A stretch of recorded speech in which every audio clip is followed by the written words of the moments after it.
Neil, that is ridiculous. No, it's not. I'll tell you why it's not ridiculous. You're going to give every single person in sport a hormone test. Hold on. I used to wrestle. I wasn't going to do another video today, but I just saw this clip of Neil deGrasse Tyson making a fool out of himself again, this time on Piers Morgan, and I just had to share this clip. But you had a little disagreement about this very hot potato issue about the science of trans athletes in women's sport. Let's take a look. Engage with the idea here. What I'm asking is, Scientific American is saying basically that the reason why an You could tell he already doesn't want to be here. WNBA team can't beat the Lakers is because of societal bias. What you're saying is not Scientific American says that. An editor for Scientific American says that, who no longer has the job. So don't indict a 170-year-old magazine because somebody... Okay, this is called Scientific American, and they're printing something because someone enters the cesspool that is social media and then participates in that exchange. So why can't you let's talk about science. Why can't you just say this is not scientific and Scientific American should do better? So I put it to you that you're a scientist. It is clearly an indisputable scientific fact that biological males have a superior power and stamina and lung power and all these other things to biological females, because if they didn't, we would never separate the sexes in sport. The Olympics would be gender neutral, and they're not for a reason. Women wouldn't win anything.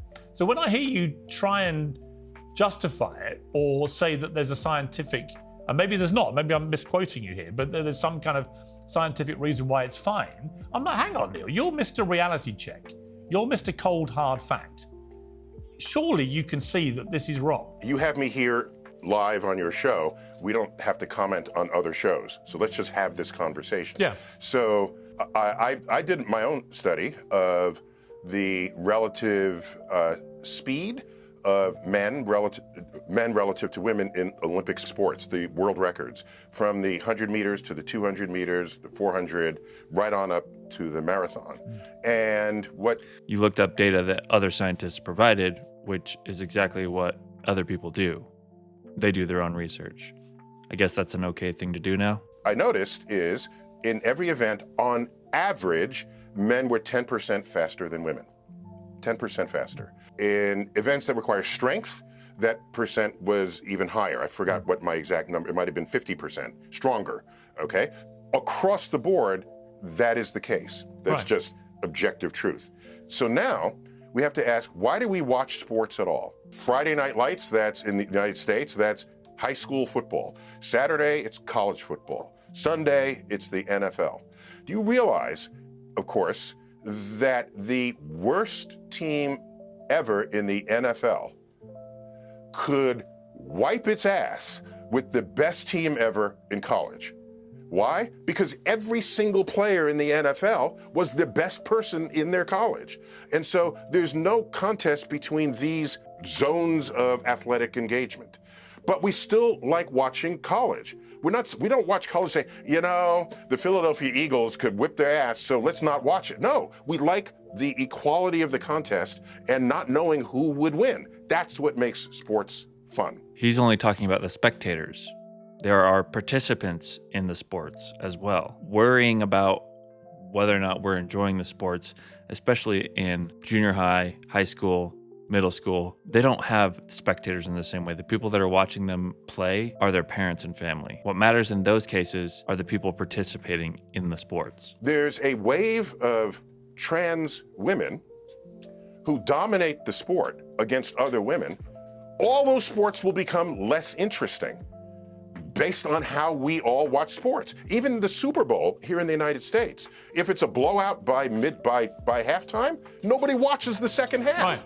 We watch it for the equality of the contest. Okay, so sounds like you agree all with I'm me saying is, like you said, wait, I'm almost done. So what I see is sports is on the frontier of how to handle this frontier of people who are trans. It's on the frontier of how to resolve that. And I'm making this up now. Imagine the future of sports does not distinguish sex. It distinguishes and sorts people by hormone ratios. I'm making this up, but imagine that if that were the case. That would be interesting. You get a hormone test, you're in this range, and then you compete against other people with the same range of hormones. That's ridiculous. That's Neil, that is ridiculous. No, it's not. I'll tell you why it's not ridiculous. You're going to give every Hold on. single I used to person in wrestle. sport a hormone test. Hold on. I used to wrestle. And wrestling, there are people who weigh, sorry, am I using pounds here, 125 pounds, right on up to 240 pounds. They don't wrestle each other. The entire sport separates people so that the contest is interesting. Yeah. And so the Okay, so a 200-pound man versus a 200-pound woman is fair? people of the same weight wrestle each other, and that is the contest. But if Floyd So, Mayweather... I don't know Yeah, if but hang that's on, how hang it on. will land. Hang on, Neil. If Floyd Mayweather fought a woman boxer, a female woman boxer, who was the same weight division, he would annihilate her. That's why we don't let it happen. And in fact, in the Paris Olympics, the winner of one of the women's boxing competitions, one of the Piers, females that's not who what I was took her talking on. about. But my point is that I just think that, if you don't mind me saying, I say this respectfully because I love you, but it just seems to me like you've dug yourself into a slight hole on this issue, and you're trying to get out of it. And now you're suggesting slightly mad theories, whereas the science to me is obvious. You've already given the best argument I've heard for why we separate the sexes. If you took a woman my size, my weight, my age, and you gave her testosterone for 2 years, I would still kick her ass. She could have higher T levels than me, and I would still win. The idea of creating categories within a sport, splitting them in the example I gave, which I just made it up, like hormone ratios, is not fundamentally weird compared to dividing wrestlers by weight. No, because it is. the only It is. reason why you I'm do gonna this respond. is to make an interesting contest. No, Neil, you're wrong. And so you said Floyd Mayweather fight. Hold on. You're you wrong. said Floyd Mayweather. You're not fighting allowing for the superior male biology when it comes to lung capacity, stamina, to body mass, to muscle mass, all those things. If you just take one criteria of hormones, you're not allowing all that. I also feel that if you want to have a separate category, have a trans category, or have trans women compete against men, which is their biology. Isn't that the scientific way to resolve this? The NIH has studies online that show that there's changes to your biology that start when you're in your mother's womb. I don't have a solution. What I started this section of the conversation by saying that how you handle trans athletes is a frontier in sports that does not yet have a full solution. And I made up an example, like maybe you could divide people by hormones. I don't know if that would work physiologically, but at the end of the day, we watch sporting events because they are competitively interesting. And so something's going to have to get resolved there, and I don't have that solution. I do. I do. You have a hormones. trans category, or you have the trans women compete against biological men, which is what they are. I'm telling you, it's a frontier without a current solution that everybody agrees to. That's all I'm telling you. And I started this by affirming, yes, men are faster and stronger than the average man is stronger and faster. Too.